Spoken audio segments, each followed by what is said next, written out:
Paulina Lescano es ingeniera agrónoma y queríamos charlar un poco con ella acerca de este razonamiento, un poco para intentar obtener la visión, ¿no? ¿Qué está pasando en el mundo, Paulina, cuando asistimos a este tipo de escenario, en el cual los alimentos empiezan a bajar, pero en la Argentina siguen subiendo?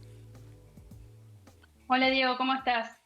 Exactamente lo que vos comentás. A nivel global vienen bajando los precios y no solamente durante todo el 2023, sino que desde los niveles máximos que vimos en el 2022 en relación a la guerra, es mucho más fuerte la baja.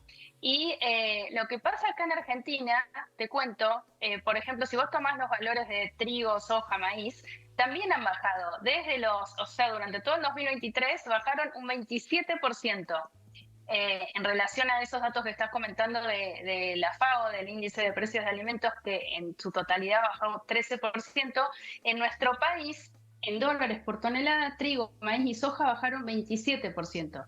El gran problema está, digamos, en toda la estructura que tenemos, que hace que esos productos o esos granos terminen con la inflación incontenible que estamos viviendo. Ahí, digamos, hay una gran cantidad de componentes que tienen que ver. Entre ellos es que un alimento, desde que sale del campo hasta que llega al producto, al consumidor final, tiene de cada 4 pesos, uno está compuesto solamente por impuestos. Entonces, te imaginas que si cada etapa digamos, agregando toda esa carga impositiva, llegamos a esta situación de inflación que no tiene que ver con el precio que recibe el productor, lamentablemente. Y que lamentablemente también, Paulina, siempre obedece a que ese Estado y recaudador, ¿no? Como siempre, recauda, porque yo imagino que con la cantidad de situaciones que vamos a vivir, alimentos que suben y suben, ya va a haber una baja directamente, pero el Estado sigue increíblemente recaudando más, pero simplemente por la cantidad de impuestos y por el valor, no en definitiva por la cantidad de ventas. Y si queremos atacar ese mercado, porque el axioma dice, si se producen más alimentos, tu precio va a bajar. Ahora, en la Argentina, en la etapa en que se producen gran cantidad de alimentos, ese precio igual sigue subiendo. Sí, totalmente coincido con vos, pero además a eso le tenés que hacer, digamos, un agravante.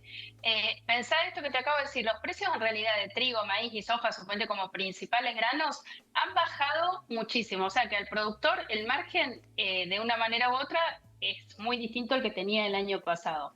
El consumidor, por el contrario, está pagando mucho más caro. Entonces, las dos partes digamos, los dos extremos de la cadena son los más perjudicados porque el productor no puede definir el precio y el consumidor se encuentra con un valor que en muchos casos no se puede pagar. En esto que vos decías de que al mayor cantidad de productos los precios deberían bajar, no está ocurriendo eso. Le sumamos el agravante que si en esta campaña, suponete, los números no son buenos para lo que se va a sembrar en los próximos meses, la realidad es que si el número no le da al productor, va a Claro. terminar sembrando menos, hablando hacia adelante, y finalmente genera una retroalimentación de esa inflación. O sea, sería lo contrario a lo que está planteando que sería lo normal en el resto del mundo. A eso sumale una cadena que también se alimenta de cantidad de, por supuesto, venenos que van a tener que comprar. Muchos de esos insumos están en dólares y esto es básicamente cómo se mueve la economía. No solamente eso, quizás lo que hasta ahora menos impacta sea el valor de los salarios, yo te diría, porque en muchas de las cadenas, estas de las cuales hablamos, el salario en proporción es sobre todo mucho más económico hoy para el productor que parte de lo que venían pagando hace ya varios años.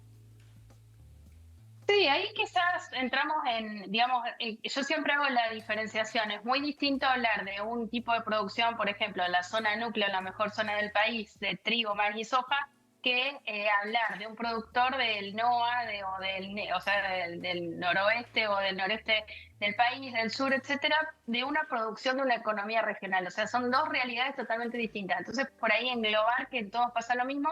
Creo que esto que estás comentando del incremento de salarios y demás, también, digamos, va afectando a todas las partes de la cadena. Y en esto que comentábamos de la recaudación que tiene el Estado impositiva, pensemos que esto que estamos diciendo de la composición en los alimentos hasta que llegan a la góndola, tenés que tener en cuenta que todas las subas que se dan en combustibles automáticamente se replican en todas las etapas de la cadena. Entonces, llegamos a esta situación en la cual tenemos una inflación totalmente difícil de manejar, en donde los productores no están recibiendo ese mayor precio y el consumidor paga más. Un dato que me parece, perdón, Diego. Sí, no, te preguntaba porque en relación a esto, ¿por qué es impensado que yo pueda vender directamente a otras partes del mundo el kilo de polenta ya fraccionado directamente sin que este valor se altere, ¿no? Porque nosotros hoy somos grandes vendedores de la gran cosecha que supuestamente vamos a tener. Y a partir de ahí, algunos reflejos del gobierno fueron: exporten todo lo que tengan que exportar, no importa si acá el mercado interno no puede absorber por un precio ese costo. Y ahí también está puesto el énfasis en lo que va a venir, porque muchos consideramos que si esos altos precios que te van a pagar en el exterior, que vos decís, están bajando, están mermando, bueno, en definitiva, aquel que puede exportar lo va a hacer y el mercado interno que se arregle. Sí, eso puede pasar en algunos productos, si querés, sensibles, como por ejemplo en el caso de la carne, en donde esa liberación de 7 cortes que se hizo, que tiene la posibilidad de exportar, eso puede generar algún cambio en los valores que finalmente paga un consumidor local. Ahora, cuando te vas a otros productos o commodities, si querés, Sí, todo lo que es, por ejemplo, maíz, soja, trigo, cebada, girasol, todo eso localmente en Argentina tenemos un consumo doméstico muy bajo. Entonces, que se liberen las exportaciones no pone en riesgo para nada las necesidades internas, te diría. mm, Sí me parece importante que creo cuando vos hiciste la mención de la polenta, de gran parte de toda esa gran cosecha que vos estás mencionando, por ejemplo, en el caso del maíz, un 70% de lo que se produce en el país se exporta como grano, como tal, claro. con muy poquita, digamos, elaboración en origen.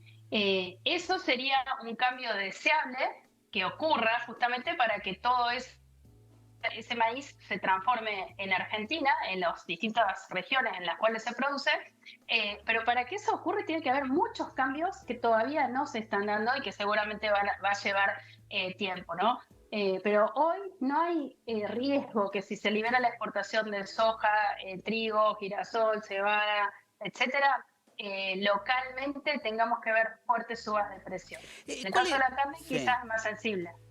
¿Cuál sería, tal vez, y sintetizando un poco esta charla, algunas situaciones que vos creés van a venir? ¿Vamos a seguir con este aumento exponencial de los alimentos en los próximos meses?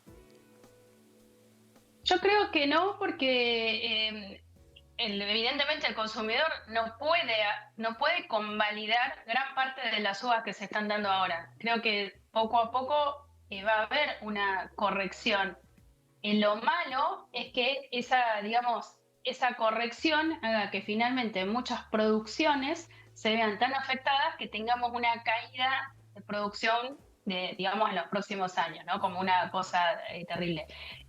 Por el otro lado, hay productos que no se pueden evitar o sacar digamos, justamente de la canasta básica de la alimentación del consumidor, que entonces quizás les cueste más tener una baja, pero bueno, yo creo que sí, de a poquito se va a ir acomodando. Paulina Lescano, muchísimas gracias por esta charla. Bueno, gracias a ustedes. Nosotros